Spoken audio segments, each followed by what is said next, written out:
Okay, let's talk a little bit about what, in my estimation, is the most versatile cue you can teach your dog, the most versatile behavior you can teach your dog, and that is touch. So generally, I start by offering this to the dog. It's a dog that you know, it's a dog that's generally precocious with you. They're just usually going to intuitively come over and boop their nose against it and be like, okay, now what? What's that? And so you can teach them that that is a behavior that yields a reward. And you can label it touch or whatever you're inclined to call it. um, and from there on out, you can use this for um, multiple different things. So getting the dog from point A to point B. So this could even help with supplementing recall. So coming when called, if you give them a target, maybe you can help with that. If you want your dog to leave something, you can, yeah, it can help with that as well. Hey, don't go there, go here. Like, don't check that out, check this out, right? Especially if they have that association of like, hey, maybe I'll get something for that.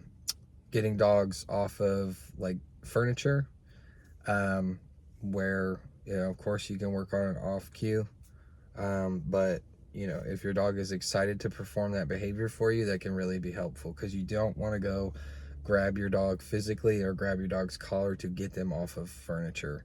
You don't want to generally grab your dog's collar um, non-consensually in general. That's not a great idea. It precipitates a lot of bites in the home, and you know, in facilities and things like that. So it can also help with polite greetings.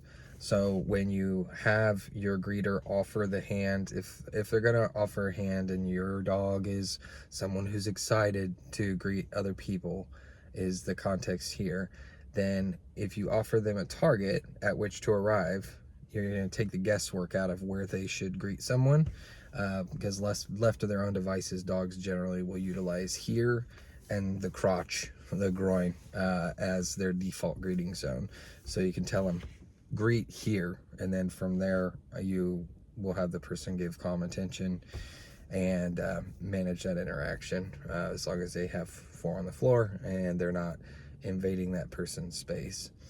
And then, as far as, you know, on a walk, you can certainly use it there, in conjunction with any kind of cues you're using to keep them in the reinforcement zone. But if they wander out too far, you can offer that touch target, and get them from, once again, point A to point B.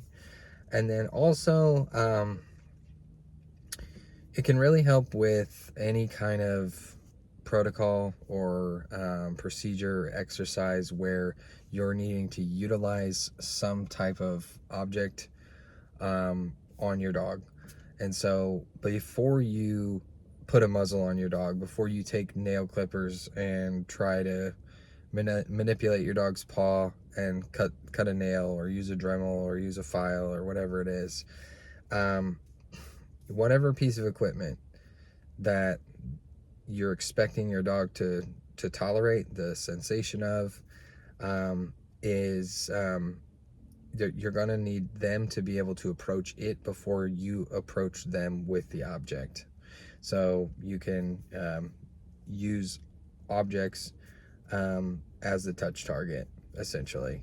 So it can help with building confidence and building like a positive association with those types of objects, so you can start to work toward being able to utilize that tool as intended. And that is generally, if there's any type of aversion involved, that's going to be the long game that you're playing. But you need to start there before you just take something and, you know, force your dog to tolerate its touch and its function that it's intended for.